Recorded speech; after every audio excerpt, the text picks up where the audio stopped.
So, Nolan, it was about a year ago that the world came apart. And here in Detroit, the thing that I remember is all of the apprehension and uncertainty of what we should do and shouldn't do. I remember that there was a wedding that I was scheduled to attend on March 13th, and all of the back and forth about whether that wedding could take place, whether people could be there together. And of course, just a few days later, the governor shut the state down and we started really feeling the effects of the pandemic. A year later, I don't think any of us could have imagined how dramatic the effects and the consequences would be for Detroit and Detroiters. And we really still don't know with any kind of certainty what we can do and what we can't do and be safe. I think fortunately the vaccines are moving through, and we're on pace to get pretty widespread vaccination by summertime. And if you think about the way Detroit was impacted early on, the extraordinarily high infection and death rates in Detroit, and the state made a pretty good response to that because that sort of equaled out as the year went on. But it should be some sort of a clarion call going forward to improving access to healthcare in the city. I think the other thing, Steve, and I'd like to hear your thoughts on it, is what happens to the, sort of that robust comeback Detroit was undergoing at the start of the pandemic. What will happen with all of this office space? What happens to transit? What happens to the once vibrant or getting to be vibrant entertainment scene? Yeah, I was downtown last week just to be down there, and I was stunned at how different it is. Still, it feels like Detroit 2007 or 8, not Detroit 2020 or 2021.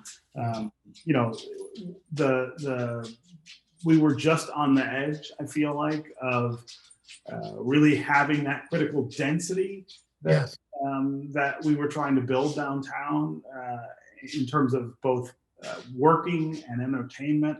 And this just sucks the wind out of that. I don't know how much of that comes back.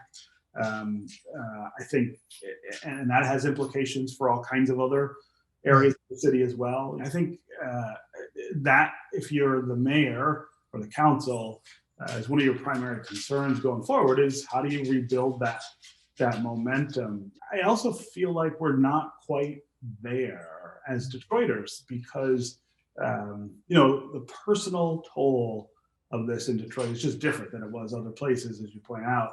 And we continue to lose people. I'm up to 13 now, people that I knew who died from COVID.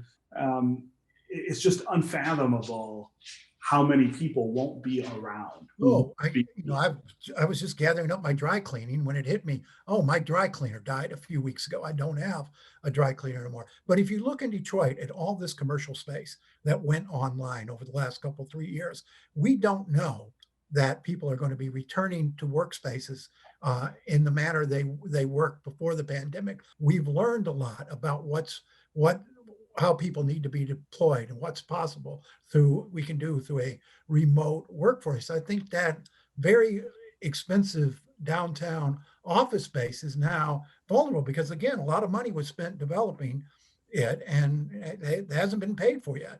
And you can say, well, we'll convert that into residential space, but that's a big expense. A year ago, you had to get on a wait list. Yeah. In an apartment in downtown Detroit. Right now, you can get an apartment tomorrow and they'll cut the rental by 25, 30%.